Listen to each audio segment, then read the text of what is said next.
Hello, hello, hello, everybody. Welcome to tonight's Facebook Live. I thought I was more ready than I am.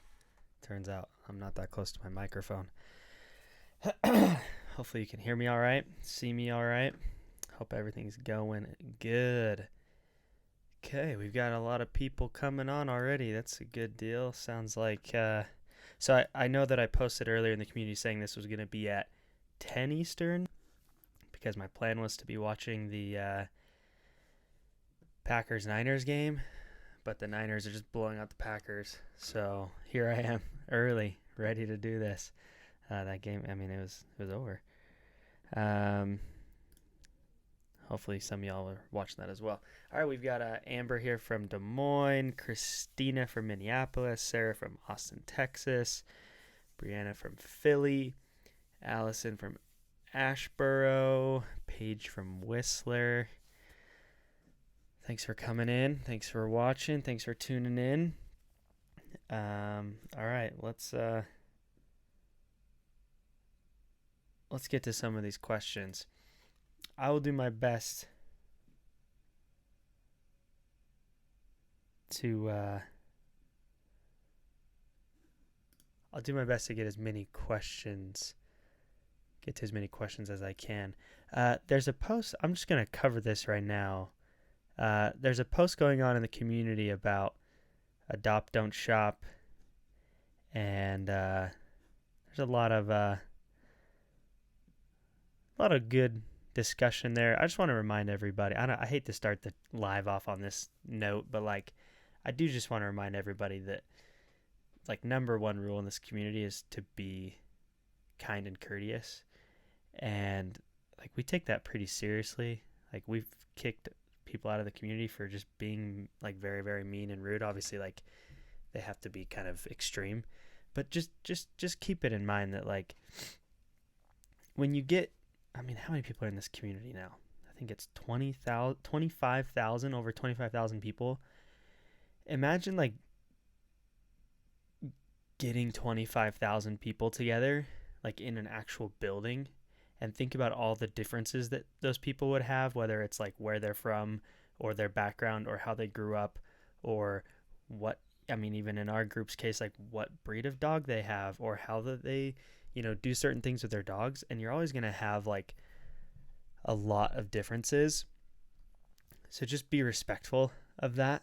I mean, we try to be like pretty unintrusive in this group and just let conversations happen and let people, talk through things and give their feedback. But we have like a very zero tolerance policy for just being mean and for like arguments and debates. Like you can do that somewhere else on Facebook. I know that's a little bit harsh, but like we are all in this together to like try and raise well-behaved dogs. And if you're going to be in this group and putting people down, um, like in the most respectful way possible, like just don't be in this group because we don't we don't need disrespect and arguments and fights. It's just we don't want it here. So that's all I'm gonna say about that. On to a more positive note. All right, so I'm gonna go to one of these questions.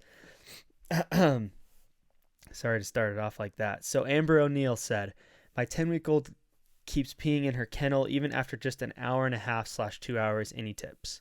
Yeah, that's a good question, Amber, and I think that there's a lot of like kind of factors that can be playing into that, right? But I would go out on a limb and say that's too much time. An hour and a half, 2 hours is just too long.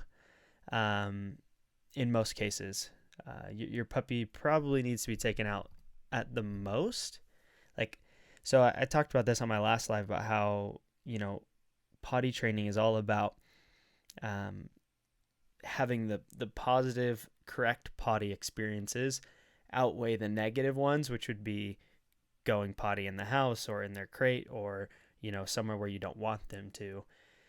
So the more instances that you can create where it's the right way, where it's the right potty breaks, like and way down that side of the scale, the faster it's going to become a habit and the faster you're going to be able to like really potty train your dog. And so I would avoid at all costs um, trying to overstretch your dog, especially in the first like under 6 months. Honestly, like if you can take your dog out like at 10 weeks, I would honestly take out every 30 to 45 minutes. Potentially, yeah, every 30 to 45 minutes. Obviously, in the middle of the night, where they're sleeping, they can hold it a little bit longer, and so you can get away with a little bit longer when they're asleep. But at 10 weeks old, an hour and a half / 2 hours is just too long. You're asking too much of your dog. Um, so yeah, that would be my advice, Amber. And in the 30-day Perfect Pup class under crate training, there's a schedule that you can follow. I think the schedule might be a little bit lengthier than what you would want for a 10-week-old dog, but just cut down on how long you're leaving her in the crate, and just try as hard as you can to set her up for as many instances of successful potty breaks outside. Yeah, so hopefully that helps, Amber. But just stick with it. Stick with the schedule. Again, you can find that schedule on under day. I don't remember what day it is. I'm gonna pull up or bring up another thing. It's a puppy feeding schedule, but it also has like some crate ideas in it, and I will tag you in that right now, Amber. And hopefully that helps. And again, I would say that this one, I think the timing might be a little bit too long for a 10-week-old. But yeah, too much time. Okay, next question. This was one from earlier, and just so you know, we have people on the public Pupford Facebook page. We have people in the private Perfect Pup community, and we are on YouTube as well, streaming this. So we've got people in all different places. Okay, so I did throw some get some questions earlier on the. Yeah, so let's start with this one. And I think we've had some other questions kind of come up that are similar to this. So Patricia King said, I have a 3-month-old chocolate Labrador. She will go in her crate and let me almost close the door, but if I close it and lock it, she goes nuts and whines and shakes even if I let her out right away. What do I do so I can leave her in there for even 5 minutes? I don't want to scare her or set her back where I can't get her in at all. Yeah, so I mean, it's good that you recognize like you don't want to go too fast and just force anything, because yeah, then you just are going to move backwards. So I mean, a couple ideas. Number one, just continue on the path that you are. And I know that's tough because you probably need to leave sometimes, right? So continue on the path that you're doing, which is just getting her used to it as much as possible. Getting her used to it as much as possible. If you can do, things to make it, whatever you can do to make the crate as positive as possible. For a lot of people, that means giving meals in the crate, obviously supervised, giving really like their favorite chew, whether it's like a yak chew or like a bully stick or whatever, giving their favorite chew in the crate, just to really kind of help create as positive of an association, I can't even talk right now, as possible, you know what I mean, with the crate. So yeah, and if there's like actual shaking going on and like you feel like it looks like anxiety, you may need to, there can be anxiety that's involved there, because contrary to what a lot of people think, like anxiety in dogs like isn't just because sometimes they just have it. Sometimes it's just there, just like us as humans. Like we have our different like things that we struggle with, quote unquote, or whatever. And I think it's the same with dogs. So, they might have the early signs of like separation anxiety. And if that's the case, you should get a local trainer who is trained in those types of things to help you overcome it. For some dogs, because I do think that like as a general idea, like you can almost always like crate train a dog, but sometimes just depending on your dog, because if there's separation anxiety involved, sometimes the crate can be more of a negative than a positive. And so for some dogs, it makes more sense to just use like, for example, a playpen or like a puppy proofed room or something like that. So I would consult with an in-person trainer just to get a better idea of what's happening exactly with your dog, and they might be able to recognize signs of like anxiety, and sometimes the crate isn't always the best option, and you might need to find ways to control the environment in another way, just because some dogs, um, yeah, I don't some dogs just aren't built for crates, like they for whatever reason it might be, and we don't always know why it is. So hopefully that is helpful for Patricia. Um, so we have a few more questions coming in. These are great. We have Monica here as well from Queensland, Australia. Hopefully you are doing fine in Australia. Our thoughts and prayers go out to everyone in Australia. The fires there and whatnot. It's been terribly sad to see all that happening.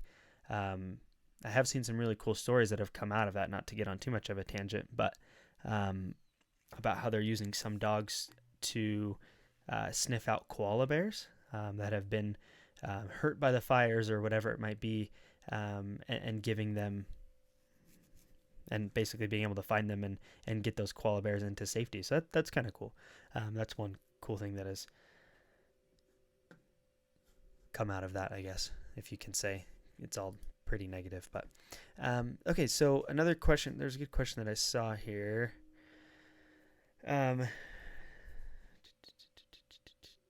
Cynthia Edwards Field said, "What can I do to keep my dog from chewing and licking his feet when his allergies are acting up? Is there anything I can put on them to soothe them?" There are some things that you can do. I would talk to your vet. I'm not even going to try and answer that, just because I would hate for you to get something from me or anyone else in this community without getting a specific maybe diagnosis from your vet. And that's why we don't really answer vet questions in this group, just because we don't want you to get answers that might be wrong or cause more problems. Okay, Paige Wheaton from Whistler said, "I have a very vocal GSD rescue pup, and he likes to playfully bark/talk and growl to dogs he wants to play with, but it often scares them. Any tips or suggestions?" Yeah, this one can be tough, just because there are some dogs that are just a little bit more vocal. My dogs are one of them. My dogs are pretty vocal and they play.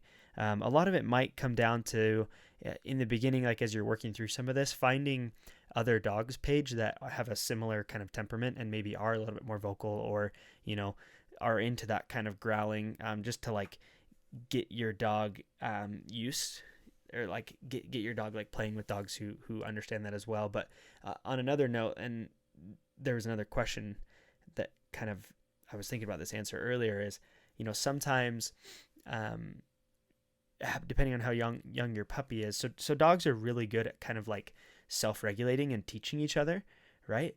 So they have the ability to kind of like keep other dogs in check. And so sometimes what's helpful is if you can find a friend, a neighbor, on a Facebook group or something, someone in your area who has an older dog, not old, but like out of the puppy phase, who is very tolerant of all types of dogs, and be able to get some play dates with them. And because what happens there is you're going to get the opportunity where this dog who is tolerant and who, is a little bit older and more mature can kind of help your dog like understand what's right and what's wrong. Because again, like dogs are really good at that. A lot of it comes down to understanding, your dog, and understanding, the dogs that you're going to these play dates with, or those types of things. And so that was a really positive thing for my puppies. And it was very apparent to like see how much quicker they learned when we had them around like not puppies. I mean, we still did the puppy play dates from time to time with some of our friends, but we would do get-togethers with dogs that were mature dogs and understood like how to properly play with each other, and they were very good, like, and we were there to monitor the entire time, but those older dogs were very good at like kind of teaching the young pups like, hey, that's not okay what you're doing, and they'll give them like the soft corrections, and again, it comes down to finding the right dog who has a good temperament and is tolerant but will still kind of teach your puppy. So that can be something that is helpful. So hopefully those ideas give you some food for thought, I guess. We have more people coming in here. We have Emily from Albuquerque. We have Mary from Idaho. Wendy from Idaho as well. So Amber O'Neill had a follow-up question. She said, my puppy is only eating twice a day. Is this a problem? So typically when you have a 10-week-old puppy, you want to break those feedings out into at least 3 per day. So like breakfast, lunch, and dinner. Sometimes people even do more meals. So there's a couple reasons for that. Number one, it's going to, so puppies just are like typically like hungrier and they need that, like those nutrients to grow. Obviously, if you feed them the same amount, they're still getting it total, but it can help with your potty training as well, just to have those like more specific times of like, these are when I'm going to feed. It kind of breaks up like the digestion of all those things as well. Above all, Amber, I would talk to your vet, just because they're going to give you the best advice for your specific dog. But I would definitely do at least 3 times a day. I would say that's the general consensus among most vets, most people that you're talked to, is when you have a puppy, feed at least 3 times a day, and sometimes even 4 when they're that young.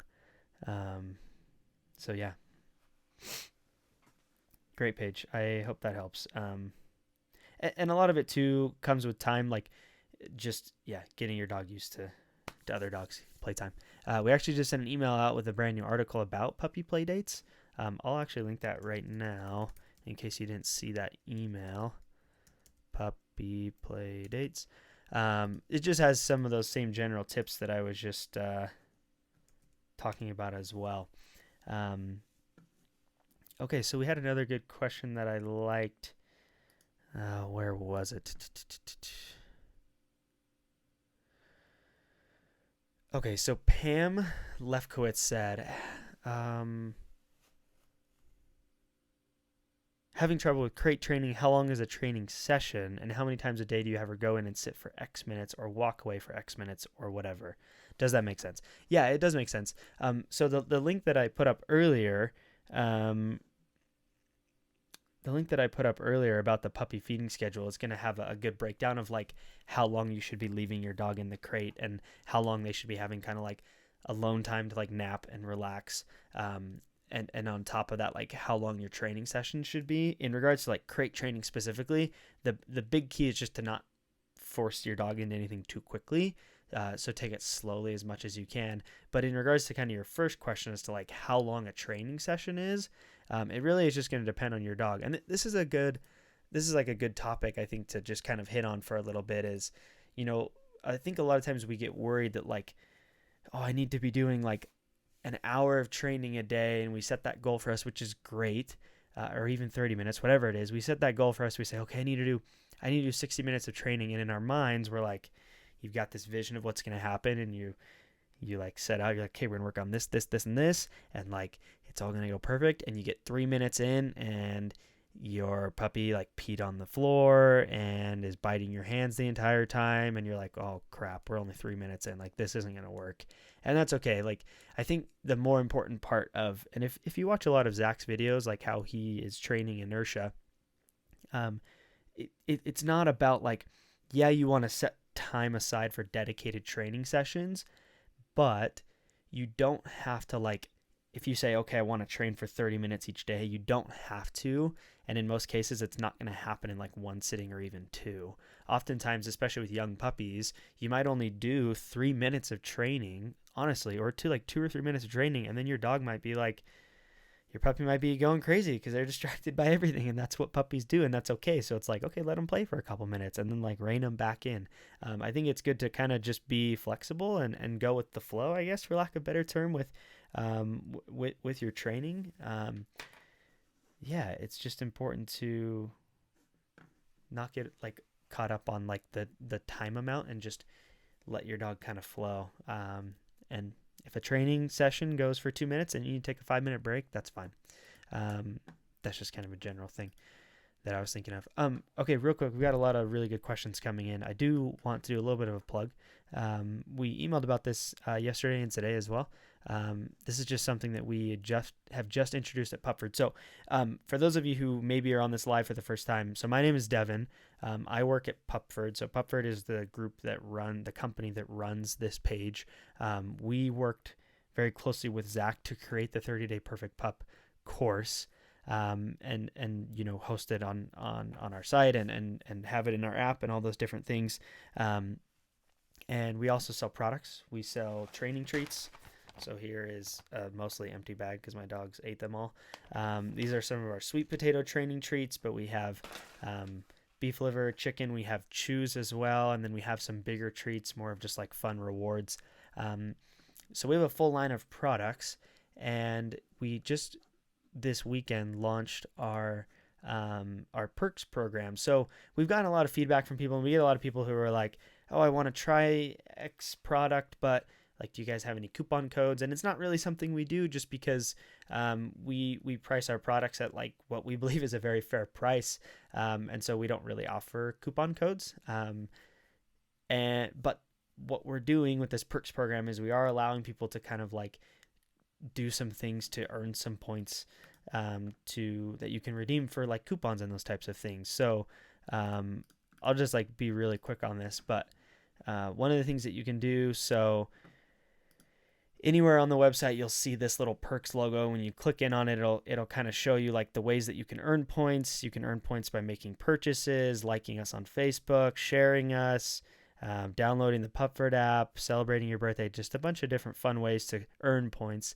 And then you can redeem them for different discounts, for access to some of our training courses, different products, $10 off an order over $30. There's a lot of things that you can do to earn points, but then even more so, we have a referral program. And this is something that we're really trying to let people know about, is we're doing this specifically during the launch, where you're going to be getting 500 pup points. So if you refer a friend to the Pupford site and they make a purchase, you're going to get 500 pup points, which is essentially the equivalent of $5. Because with 500 pup points, you can get this $5 off discount code for an order over $20. So just by referring a friend and then making a purchase, you basically get $5 off your next order. So we're really excited about this. We hope that it's exciting for everyone, and they can, just want to make it clear that so obviously you can earn points by making purchases, but you can earn enough points just by like following us on Facebook, sharing, liking, all those different things. You can earn enough points to get like a 5% off coupon code for your first order. So if you're on the fence and you want to try some things, but you're not really sure, this is a great way to kind of get started. And just get a nice little discount for your first order or any other orders that you have. We have some VIP tiers as well. So when you move up in those tiers, you're going to get free rewards. You don't even have to redeem points for them. You're going to get start earning like 2 times, 3 times points on purchases that you make. So we're really excited about the perks program. I don't want to talk about this for too long because I know that there are a lot of questions coming in. But I want everyone to be aware of it because, I don't know. I always like these things. Like, I am a part of like a bunch of different perks programs with a bunch of different brands. Like, I think it's nice to kind of get rewarded for some of the things that you already might be doing, and referring friends and earning points, because they're going to get a discount code for their first order. You're going to get basically $5 off your next order once they make a purchase. So a lot of cool ways to earn some points, get some rewards, get some free products. Like I said, you can even get access to some of our training courses. We have coupons that basically give you 100% off, either 21 impulse control games or a recall mastery course. So there's a lot of great prizes that you can kind of work towards there. And you can access this I think on every page of the site, there's this little perks button. You can just click that and it'll open it up and tell you everything you need to know, keep track of your points, all that good stuff. So I will kind of go back to like a more normal thing here and get back into some of the questions. But one like other thing on top of this, so I'm actually going to pick 2 giveaway winners. For today, we're just going to do a little giveaway on this live. The live will probably be going for another 20 minutes or so.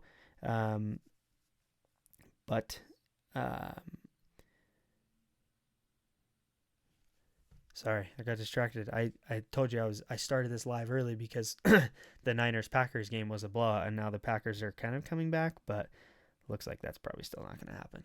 The Packers are coming back. If you don't watch football, sorry to bore you. So any comment that you leave is going to enter you to win 500 pup points. which is the equivalent to $5 off your next order at the Pupford shop. And I'm going to pick 2 winners. It's open to anybody. Yeah, anybody. These are some of the treats. I just want to show you too, just some of the products, because a lot of people aren't aware that we do carry products, and that honestly makes me a little bit sad, but because I think they're great treats. I'm obviously super biased, but I also have 3 dogs and use them all the time with my dogs, and my dogs love them. So this is the sweet potato treat. These are less than a calorie. It's just pure freeze-dried sweet potato, and most pups really like the taste.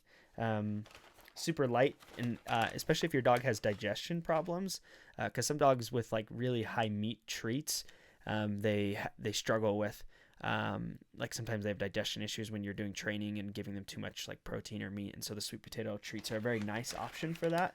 But then we do also carry like, here's another example. I believe this is the beef liver.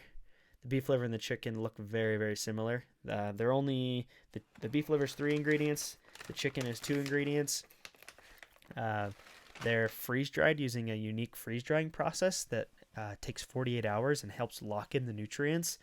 So you're really getting the most bang for your buck with these treats, because not only are they highly nutritious, they're really stinky and dogs love them, but also they're less than a calorie. So, unfortunately, a lot of dogs in the world are overweight. It's a huge problem for dogs, and that's one of the big factors in how we created this treat. So, we wanted a treat that was low calorie, so that people can have these extensive training sessions, and not be like overloading their dog with calories and fat and all that stuff. So really hope you'll check these out, and check out the Perks program as well. Again, any comment enters you in today's giveaway on this live, which 2 winners will be getting 500 pup points, which is the equivalent to $5 off their next order. Monica Duff said, is your product available for Australian customers? Unfortunately not at this time.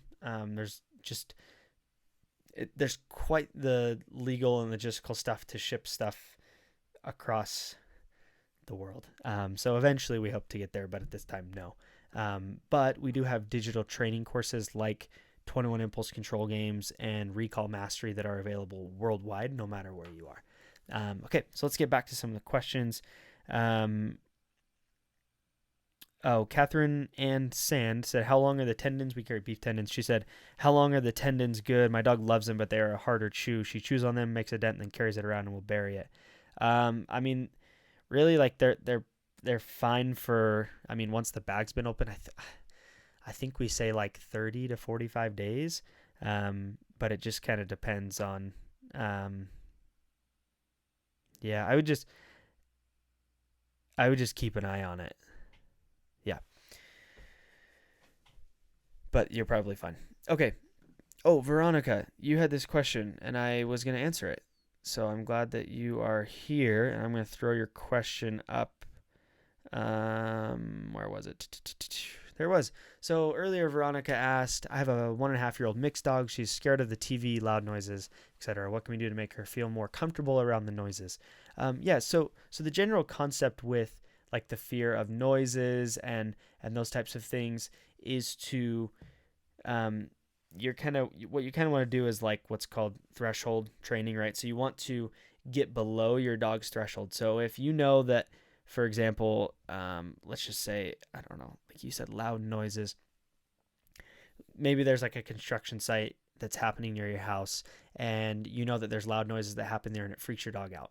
So what you do is you basically find that threshold that your dog has where they're going to be comfortable at like a comfortable enough distance from that sound without getting scared, and you're just going to slowly try and like decrease and increase their ability to be okay with those things. And you do that by, starting at that threshold and making it a positive experience, doing a little bit of training, rewarding, reinforcing with like some of their favorite treats. Maybe it's play, maybe it's toys, whatever it might be.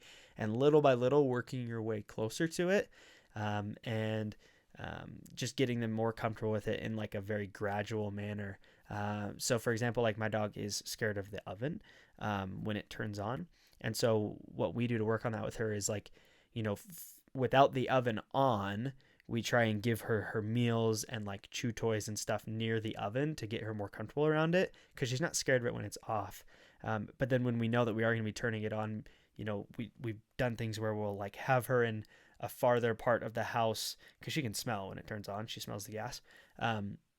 Having her in a farther part of the house, and just giving her like a little bit of like having some really nice treats there that she likes, and just letting her keep her distance as much as she wants, but just like slowly like helping her get a little bit closer to it and feel a little bit more comfortable around it. And specifically with noises, one thing that you can do that's nice about noises in a sense is that you can simulate the noises at a quieter level as well, because with noises it might not be the proximity, it might just be like the loudness of it. So you can, like, if you know that it's, I don't know, thunder or fireworks that make her very, very scared, you could get like a loop of fireworks on YouTube or something, and like put it on a speaker and put it at volume 1 and put it in a different room, and just be there to like positively reinforce as those sounds are going off, and making it as positive of an experience as possible for her. But a big key with that is to not overdo it with them. Just like we were talking about crate training, you don't want to like force them into anything. If they're getting uncomfortable, you can either turn the sound down, or if it's like something like, for example, in my dog's case, the oven, you can create some more distance between the two things. You just don't want to push your dog into anything they're not going to be comfortable with. So it's all about finding that threshold and slowly like working up to where like they're more comfortable with the noises, more comfortable around it. A lot of it is just going to be that positive reinforcement, and making it helping them recognize that it's a safe thing with that reinforcement. That's a good question though.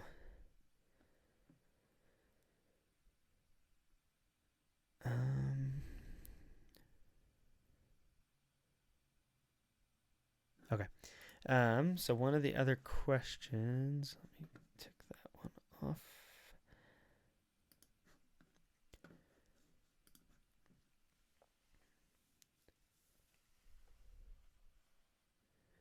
Okay.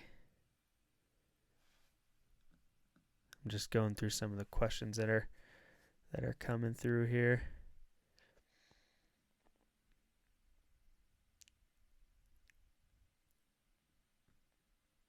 Okay.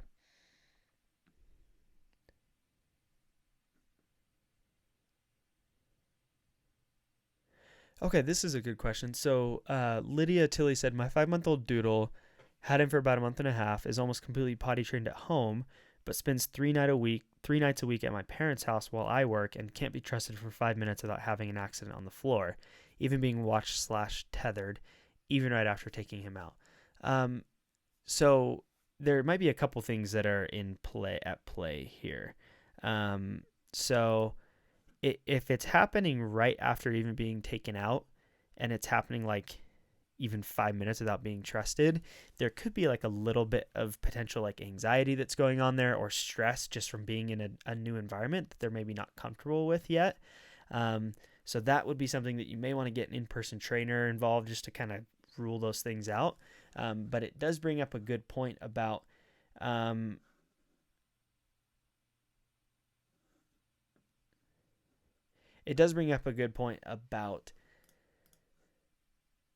sorry, I got a little bit distracted, about just how like dogs generalize behaviors, and how that, so what I mean is this.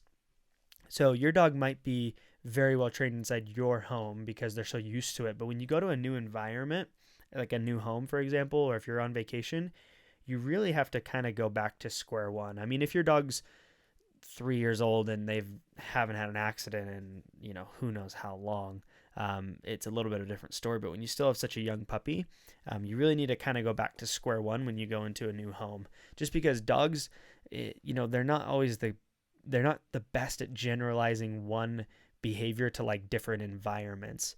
And you've probably seen this with other behaviors like recall, come when called, or even leash walking. Like if you're walking on a leash inside your home versus like out at a busy street corner, it's very different. Like they may conceptually understand how to come when called inside your house, but they haven't generalized it to at a busy distracting park. And it's similar with potty training. So my recommendation for you, Lydia, would be the next time you go to your parents' house with your dog, really treat it like going back to square one with potty training. So I mean, have her tethered to you at all times, and you know, go out every 20 to 30 minutes. When she does go potty outside, positively reinforce it, make it this awesome, exciting thing. And when you come back in, like again, have her tethered.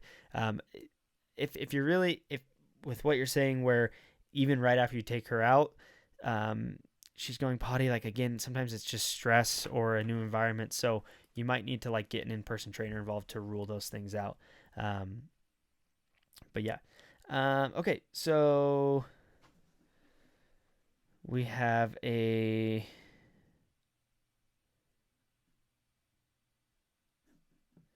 we have some more questions coming in here. um, So Kathleen said, "Hi Devin, I was wondering if you have any suggestions for dogs who want to eat whatever you're eating. I've never fed her anything but kibble or boiled chicken with rice. Why does she always pine for my dinner or food? Today she tried to take a chomp of my friend's burger." Um, yeah. So I have three dogs. Two of them are like almost out of puppyhood. They're labs. One of them's almost three. The other is like 2.5. So they're like just about not puppies. But then I also have a almost 14-year-old puggle. His name's Buddy, and he is just a savage when it comes to food. I mean, I don't know if there's a dog on the planet that likes food more than Buddy. Um, he wasn't my dog originally. He was my wife's dog growing up, so I wasn't involved for like a whole lot of the training. I mean, I've had him since he was like 10 or 11, and we just haven't done much training with him because he's an old dog, and he's pretty dang good. But like he's pretty. Some dogs are just a little bit more like not like aggressive, but just like they fear a little bit less like going after human food. So I think a lot of it is just setting boundaries. So for example, like one way that you can accomplish this, especially in your home, is by oh, sorry, what I was gonna say about Buddy is literally just today. I mean, we were eating like nachos with guacamole, and we have like this kind of like coffee table in our living room, and we were eating, watching a football game, and my wife stood up to go grab something out of the kitchen, and I like wasn't looking for a couple seconds, and like he knows better, but like Buddy came and just took like a full lick of guacamole. Like he just like went for it. But like I think like sometimes we expect a little bit too much of our dogs, right? Like we expect them to like understand like, oh, I'm not supposed to eat that human food. Like sometimes they're just gonna be like we can't expect them to like not be tempted by those things is what I'm saying, I guess. But one thing that you can do that's really helpful, Kathleen, you can teach something like place. And so we do this with our dogs when we're eating. We will a couple different, we have a couple different places in the home where we can like tell them to go to that place, and they know to go there. And so teaching place is a powerful tool, because you can you can help your dog understand like, okay, when we're eating, I'm going to ask you to go to your place. And maybe you give them a chew or a frozen Kong or something like that, just to like basically set them up for success and like be less tempted to crowd you. So yeah, teaching place is a powerful way to do that. If you're looking for ways to teach place, there's some pretty good YouTube videos. We also teach place as part of our 21 Impulse Control games. It just has a little bit more detailed, like level by level breakdown, I guess, and step by step breakdown of how to teach it. Because that's super helpful for like dogs who are always like coming near you when you're eating, is helping them understand like, all right, when I eat, you go to your place. And over time, like as you build up their ability to accomplish the place behavior, because I mean, in theory, what you want to be able to accomplish is that no matter what is happening elsewhere, you can tell them to go to their place, and they're going to go there and lay there and be calm. Obviously that takes time, but that's where I would start, Kathleen, is by teaching a place behavior, and just recognize that, honestly, like I was saying, and some people would maybe like balk at this or like think it's weird that I'm saying this, but like, man, like even like dogs who are really, really, really well behaved, like if you have something down at their level that are like that is super tempting to them, like I think just sometimes it's unrealistic for them to not go, like to expect them to not go for it, like if they're not being like watched. Like, I don't know. I hope what I'm saying doesn't come across as like you can't train a dog to not take food off of a table, because you definitely can, but like just be aware that like it's tempting, and people, and like, yeah, I don't know. That was kind of like a very odd way of answering that question, but teaching place would be a really good bet for you. Dana Crocker said, where can I find the impulse control games? I will drop a link for that right here.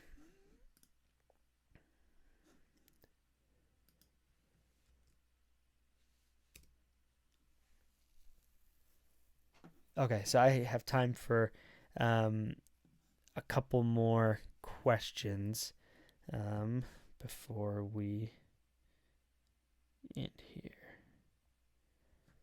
Sorry, give me 1 second.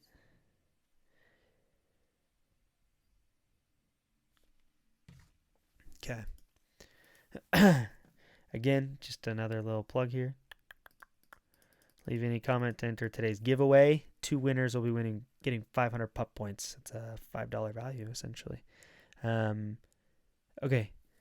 So, we had another good question from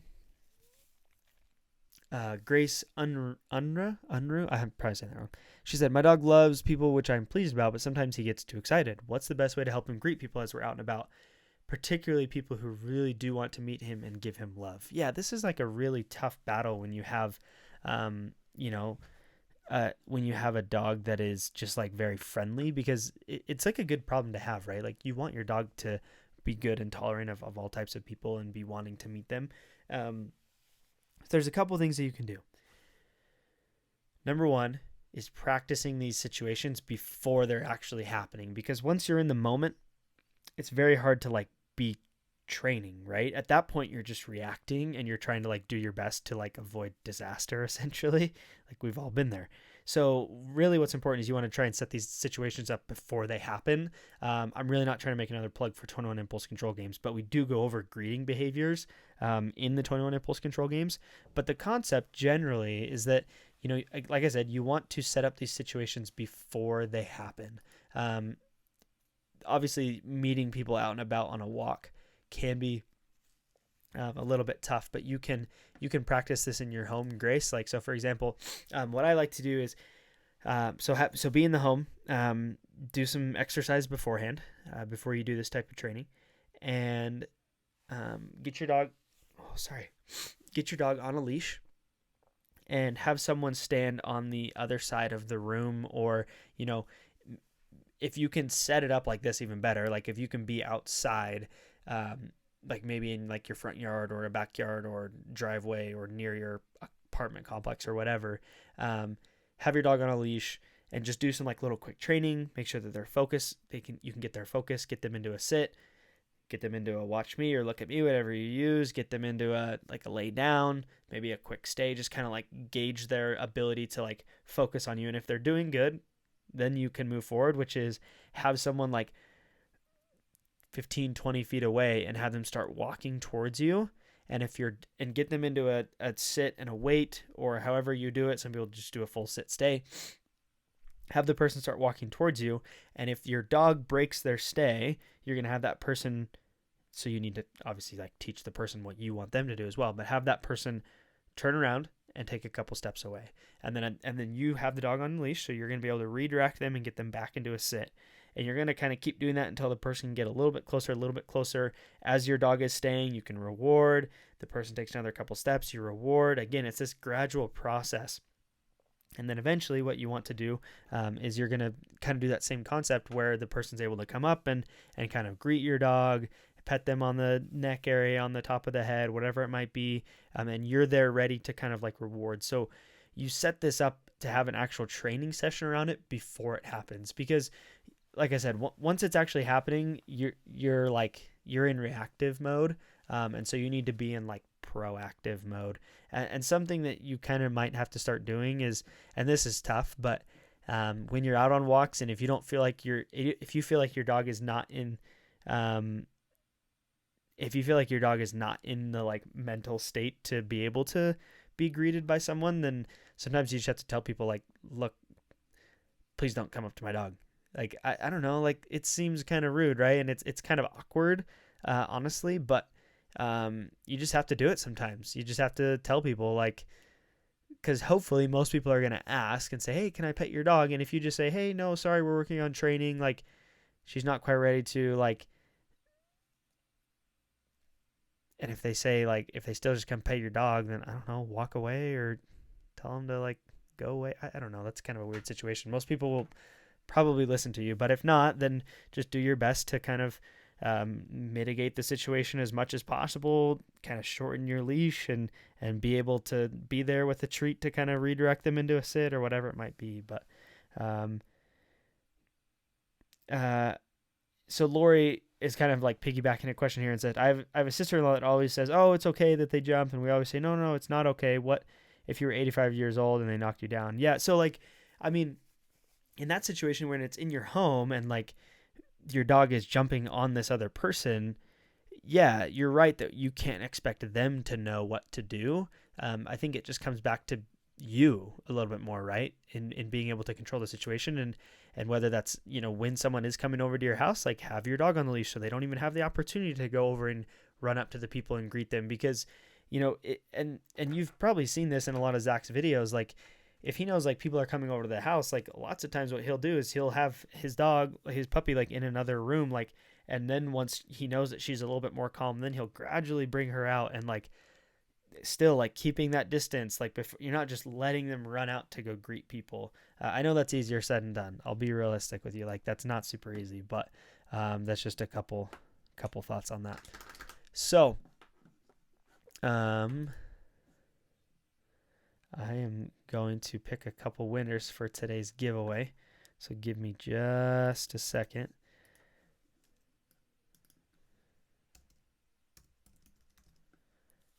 Oh, this isn't typing on the screen, is it? Oh, all right. Give me just a couple seconds to get the winners here.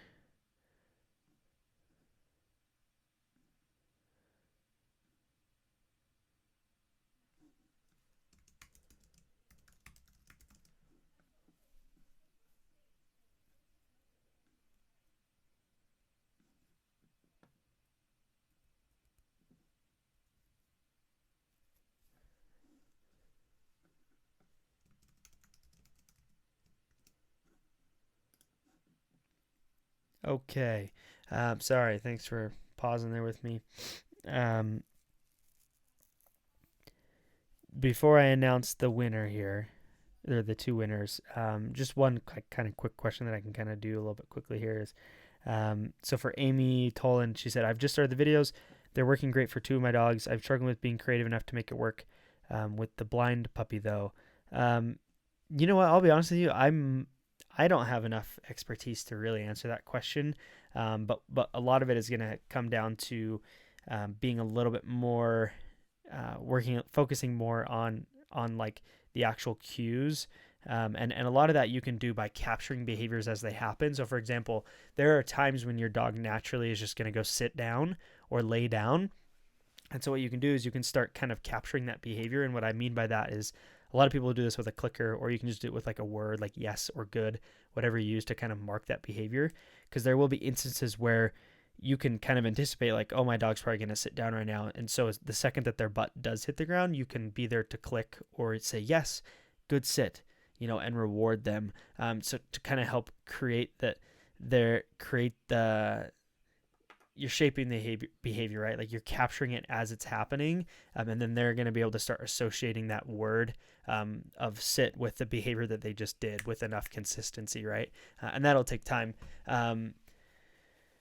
That's a good question though, Amy. I'll think a little bit more on it. You know, there might be people in the community as well. If you haven't asked this, you know, there may be people in the community who are working with blind dogs. But there's definitely a lot that you can do with words. Some people will do things with specific type of like whistles and stuff to just help their dog differentiate.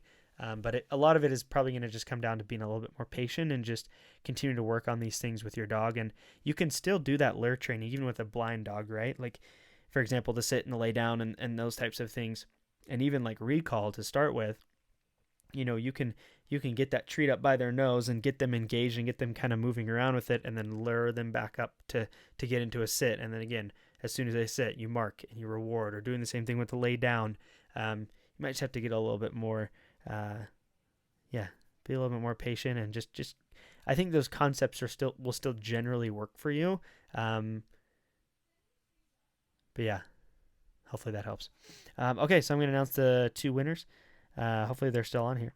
So today's giveaway winners are Dana Crocker and Ashley Fox. I will just tag them.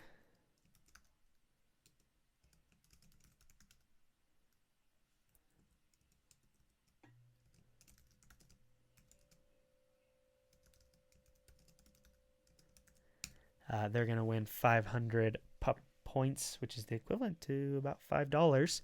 Let me just show you real quick again. One last final plug. It's really not a plug. This is just a way for you to earn points for free products and discounts and all that good stuff. So this is the Pupford Perks program. You should really go check it out. It's free to join, and like I said, you can earn enough points to get rewards without even making a purchase. So if you're like, oh, I want to maybe try something out, this is a great way to go and maybe get, just a 5% off coupon code or whatever to use on your first order. Again, here's some of the ways to earn points. I'm realizing that my face is blocking this. Move that. These are some of the ways to earn points. These how you can spend points. $5 off, $10 off, access to the Recall Mastery course. So a lot of really awesome things. Probably one of the best things here is the referral program. We all know that you go and you talk to your pup parent friends all the time who have dogs and who are, looking for ideas, or like, oh, how are you training your dog, or what treats do you use, or what chews do you use, or whatever it might be. So this is a great way to, you can just come into the Pupford page, pull this up real quick. When you're logged in, this section will have like a referral link. You just give them that referral link. They click it in their, if you text it to them or email it to them or whatever, they click it and they open it up, and it'll put them straight onto the Pupford site and have them enter their email address to get their 10% off coupon code on their first order over $15. And then once they make a purchase, you're going to get 500 pup points, which is good enough points to get $5 off your first for an order over $20. So for every friend you refer that makes a purchase, you're going to get $5 off an order of your own products. So just want to make sure everyone is aware of that as well. So congrats to Dana Crocker and Ashley Fox. Just DM us and we'll get you all squared away with your points. But thanks again for joining this live. If you haven't already, hopefully this pops up. No.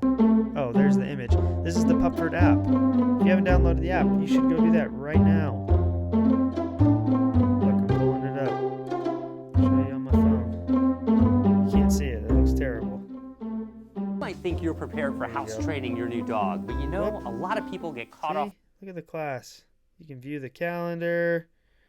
You can train by behavior. Wow, this is not working like I thought it would. There you go. You can train by behavior. There's in-depth stuff. I'm going to be a little bit frank here just for a second. And I want someone to challenge me on this. This app, the Pupford app, in accordance with the 30-Day Perfect Pup class, you cannot find a better training resource for free on the internet. Most people out there are charging for this type of stuff, and they're charging way more, and we're giving it to you for free. I'm very passionate about this, obviously. Like I work at Pupford, so I'm obviously very passionate about Pupford stuff, but I'm also passionate about how hard it is to train a dog and to raise a puppy and to be a pup parent. And that's why we are doing our best to give you these free resources like the Pupford app, where you can literally pick a bunch of behaviors and right then and there see some steps, watch a video, get some tips, see some products that'll help go along with it, because it's hard. And we really feel very passionately about our app and the things that we're doing in the app and on our website to help people raise well-behaved, good dogs, happy dogs that are going to stay in their home forever, because that's our goal. We know how hard it is. We know how difficult it is to raise a pup. So go download the Pupford app. You can get it on the Google Play Store or in the Apple App Store. Just search Pupford and you'll find it. Please, if you are using the app and you enjoy it, please leave a review. We obviously hope that you will buy our products. Of course, yeah, we're a business. We would love for you guys to buy our products. We think they're amazing. We don't sell anything that's bad. We sell all high quality products. We would love for you to try them. And if you do that in addition, or if you maybe aren't in the position to buy some of our products or whatever it might be, if you find this class and this course and the app and this group helpful, share it with people, because I'm telling you, there are plenty of people who are getting terrible advice in other places and they need this class. There are so many dogs that end up in shelters, and one of the main reasons that they do is because they don't have proper training and people feel like they don't know how to do it. They don't have the resources to make it happen. So share this with people. If you have the app, please leave a review in the App Store and share it with your friends. Leaving a review is so helpful for us. It helps people find the app and helps get it into more people's hands. And again, go check out our treats. I'm not even, no shame in this plug, because they're friggin' amazing. So go check them out. But thanks again for coming on this live. Hopefully we will see you sometime soon. If you're one of the winners, DM us. We'll get back to you probably tomorrow, because it's Sunday night. We're all just kind of relaxing. But keep up the good work with your pups. You can do this. I know it's hard. I know it's frustrating. Just stick through it. And the relationship that you can build with your dog is second to none. So thanks again for coming on and participating. Hopefully we will see you guys again soon, and have a good rest of your night. Or if you're already on Monday morning, good rest of your Monday.